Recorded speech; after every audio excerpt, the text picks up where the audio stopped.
depression, sadness, poverty, no chances to get a better life.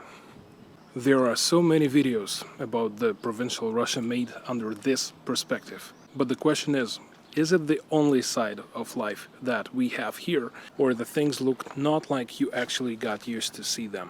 Today, we are in the provincial city of Engels with 200,000 people of population. I want to show you how actually the life can look in the provincial places, not big cities, but in the majority of Russian cities. By the way, I already made 2 videos about this place. Check the links in the description.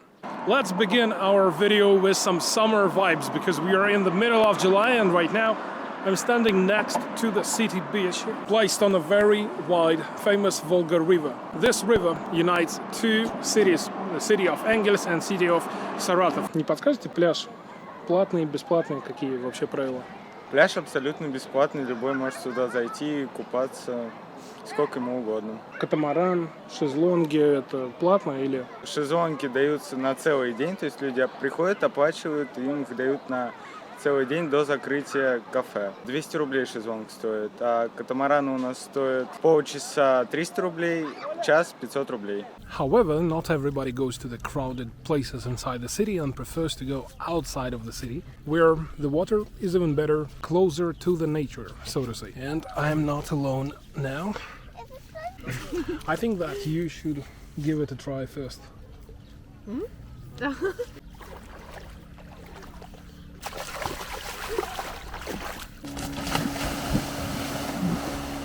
As a person who lives in Moscow, I can tell you that this is something that I really envy about the life in the original Russia, because there are a lot of places to swim and they are not that polluted. We do have rivers, we do have lakes, but when you get next to them, yeah, you see that the water is not that transparent and you don't want to swim there, at least myself. However, a lot of people are still swimming there.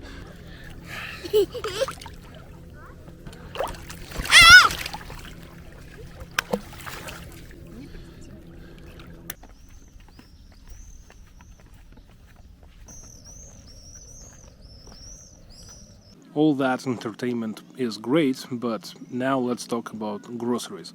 Now we live in Moscow, but for 20 years you were living here. Sometimes I film big shopping malls and all the big grocery stores, but is it that applicable in the regional city like Engels? Well, not really, well, because we have small supermarkets, but not the big ones like Globus or something like that. And also we have a lot of other places to buy food, like farm markets or small kiosks that belong to like local producers or something like that. This is far more cheap to buy, and also it gives you more fresh products. Talking about the prices, you know the prices in the shopping malls and the big grocery stores. To compare with big city like Moscow, what do you think about the prices here? Well, I think that in the supermarkets, like in the chain supermarkets that are present both in Moscow and here, the prices are pretty much the same. Maybe there is some more variety or less variety, or it depends on the place. But most people, especially not the younger ones, I think that young generation prefer to buy food in the supermarkets because it's easier, it's faster. You just come there and buy everything at one place. But people like my mom or pensioners, they prefer to go for to buy things in the specific places, like to buy milk in a milk producing place and to buy meat in a meat producing place or something like that. And this allows them to buy things far more cheaper than in the supermarkets, because these local producers, they sell things cheaper. They don't need to do all this logistics, and most cases they don't have to rent big places, they just sell it outside. So I think, yeah, this is maybe the biggest difference, is that the products in the supermarkets are the same, but the people prefer to buy things not in the supermarkets. But all these people who we right now saw outside, I don't think that they grow tomatoes and cucumbers during the winter in snow, and their selling points are present outside. So what happens in winter?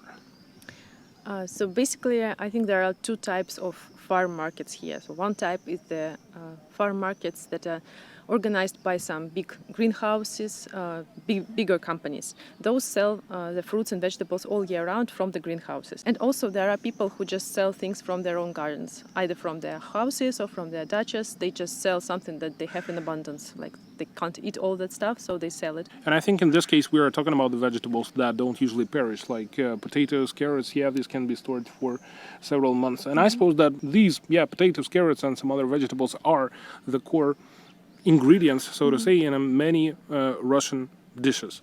Yeah, that's true. And also we tend to put in the cans everything that we can, like cucumbers, tomatoes, even watermelons, also some berries, to make compote of the berries and just put it in the cans to preserve them for the whole year. My mom told me that they used to put like cucumbers and tomatoes in big barrels, and they ate it throughout the winter. So they had some kind of other vegetables, some variety. Also, one of the ways to save some money and to spend less money on the products in general is to buy all the products while they're at the cheapest point, like for example potatoes like during autumn. The same with vegetables and the same with fruits. They just put it in the cans and store it throughout the year, so they don't have to buy some things when they're the most expensive.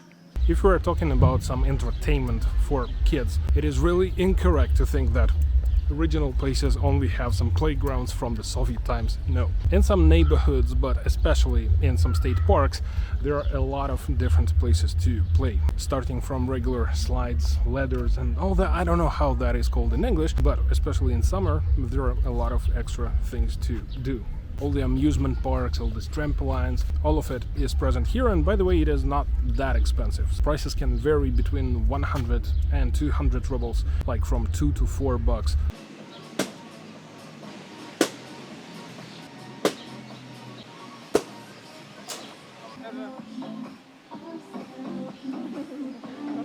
Right now we are in the Dinosaurs Park, and they are moving. Probably somebody is not ready enough.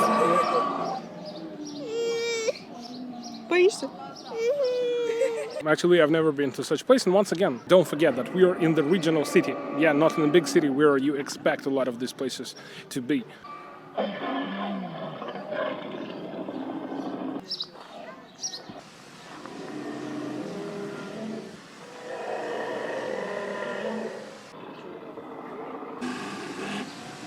I think we just found the most dangerous dinosaur here.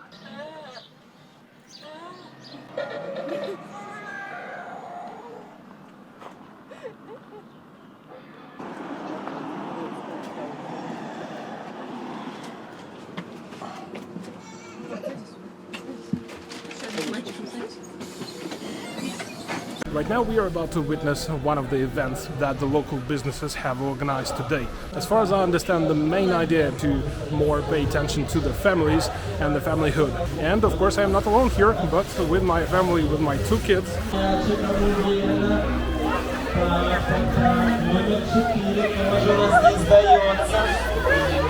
What is the idea of the competition we are witnessing? Who is the first and finish?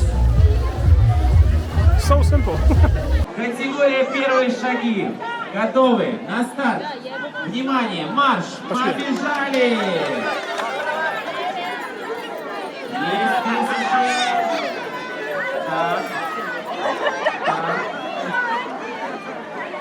Скажи, мама, зачем идти мне? Здесь так? Man, she was so quick in the very beginning, but what happened in the end? Дойду так. Если что, помню. Итак, номер 11. Носочки. Some socks and a toy. $10 certificate for swimming center. By the way, talking about fast food, maybe many people think that we only have McDonald's, Burger King and all that stuff, but in fact there are a lot of regional fast food places. Some of them are in the buildings, but as well you may see such trucks like this one. This exact place sells chibureki. Maybe some of you have heard of it. Some dough and some meat inside, and this is deep fried. But this place sells various types of flavors. Cheese, vegetables, Italian style, German style, just almost anything that you want. Even Nutella and banana. Man, let's take a look at how the process looks like. First you make the dough thin. Very simple, just flour, water and some salt. For the one that I added, some cream cheese. Пепперони 8 штучек вот таких вот. And some pepperoni. По всей площади. Яичко у нас есть. Хлоп. Сжимается. Оп. И все. And some extra jalapeno. Ты же на любителя уже сколько надо. Add some water so that to glue it.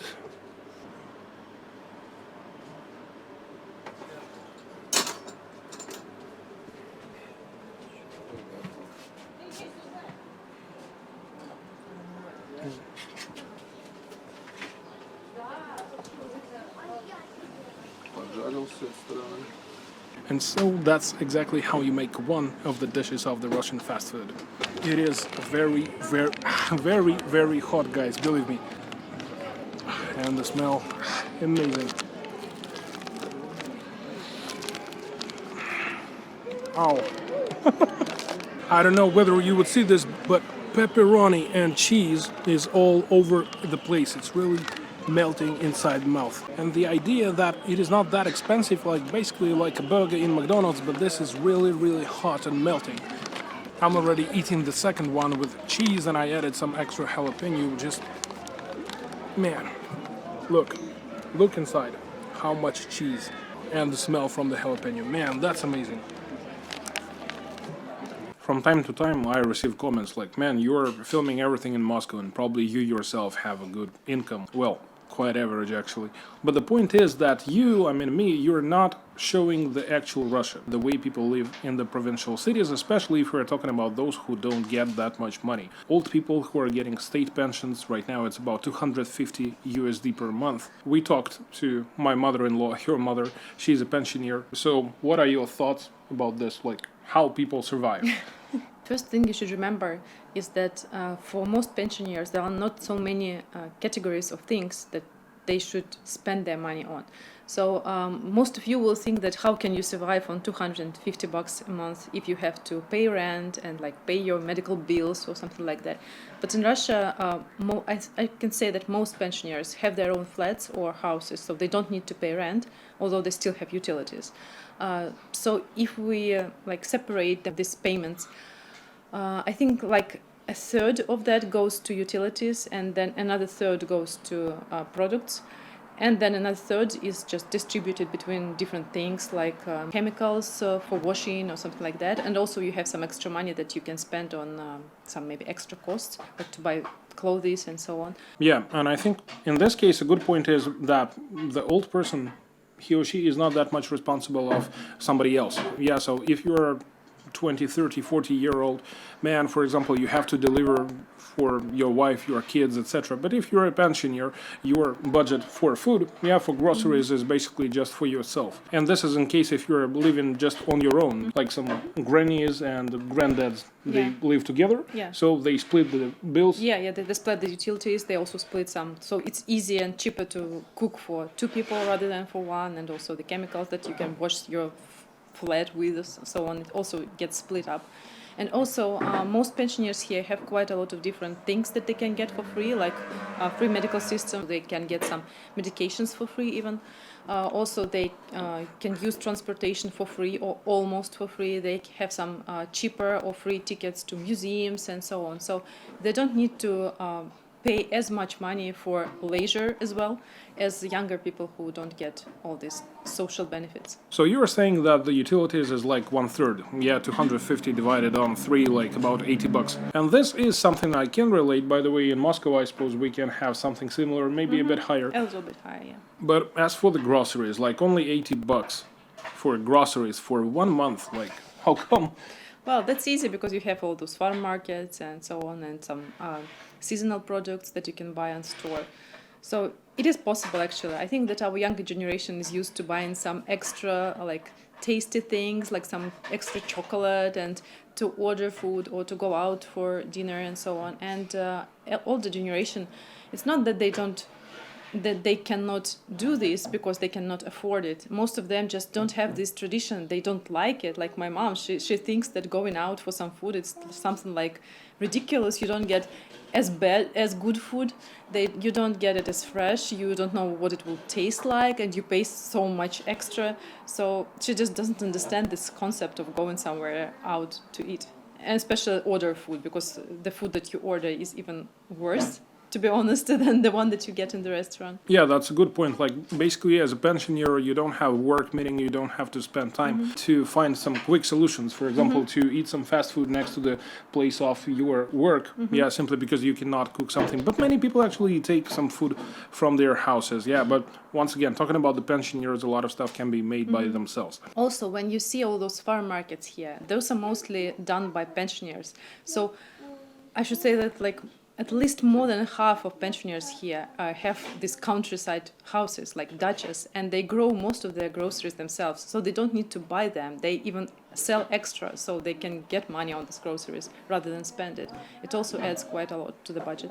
This 15,000 rubles, which is $250, it is actually not that far from the minimum level of pension. Yeah, and many people get a lot more. Like, for example, my grandma. Yeah, she's in Moscow. She's getting a higher pension just because of that. But as well, she's disabled. Depending on the level, of your health state, you are getting some extra money. On top of that, the government can give you some medication, and you are able to refuse from getting it, but instead of the medications, they will add some extra cash. So basically, her pension is actually 2 times higher than the pension of your mom, as I know. Yeah.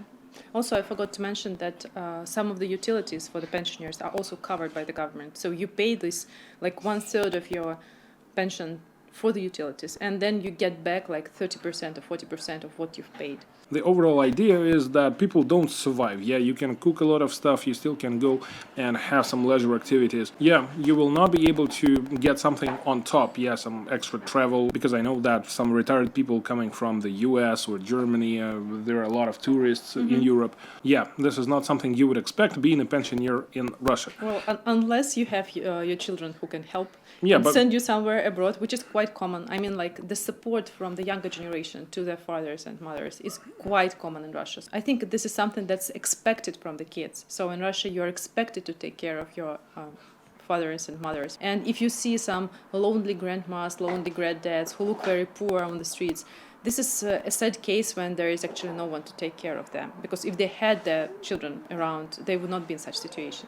Basically, people who are coming from the USSR, they were not used to that much of the services, travel, and all that stuff. This is not the part of their values.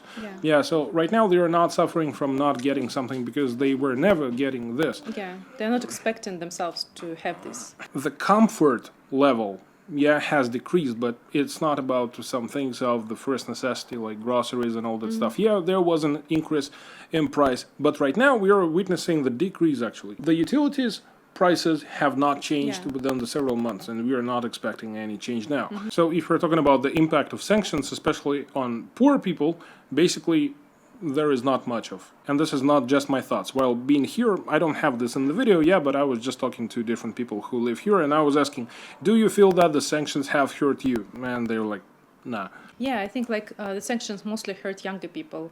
Like, you cannot travel, for example, out abroad at the moment. You cannot buy some gadgets, or they're more expensive now. You cannot buy some clothes, like fancy clothes. But for those people who lived in the province and they were like, well, I cannot say surviving, but they were not having this very comfortable life, they could not buy all the things before. So they didn't actually feel that they missed something now. The Provincial Russia can be notorious for the drinkers and all the problems that alcohol can cause. However, the reality is a bit different. Instead of the memories from the 90s, nowadays you can see more and more places like this within last several years. The infrastructure, if we're talking about sport, was developing. Me personally, I'm already used to be seeing such machines, but I live in a big city, I live in Moscow, so there it is right now more common. What is great to realize that in provincial places like this, the sport culture is more and more developed, and young people tend to choose the better way of life. Like, no joke now, but after I took a look at the machines that are present here, to be honest, they are even better than in the neighborhoods where I live in Moscow. I will not lie that probably this is the fanciest sport place that I saw in the town, but the good point is that it is not the only one. While walking through the streets of Engels, I already saw places like this, and when I'm coming to people and asking when these were built, they are saying like 1 year ago, 4 years ago, something like this. So we are talking about the development that was made during the last years. You might ask me why there are not that many people here right now. Like, there is a place to do some sport, but there are no people doing sport. The answer is simple. I'm here right now during the working day. It's morning and it is very hot. Maybe you see this drop on my nose. It's very hot, believe me. More people usually come during evenings. And now let's try to have some fun.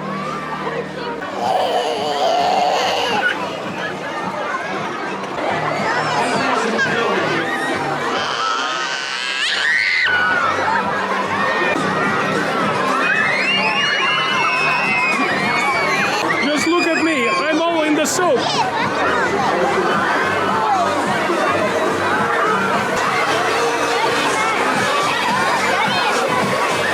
Man, I'm definitely going to break my camera. Whew, man, that was a lot of fun.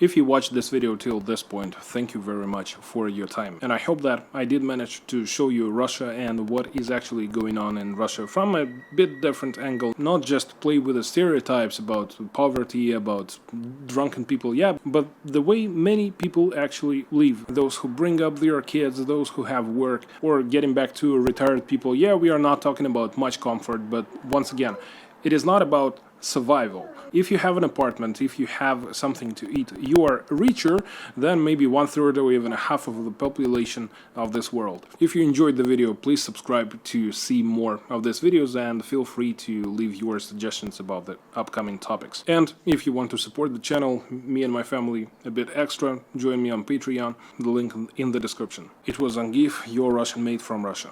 Stay safe and see you next time. Bye.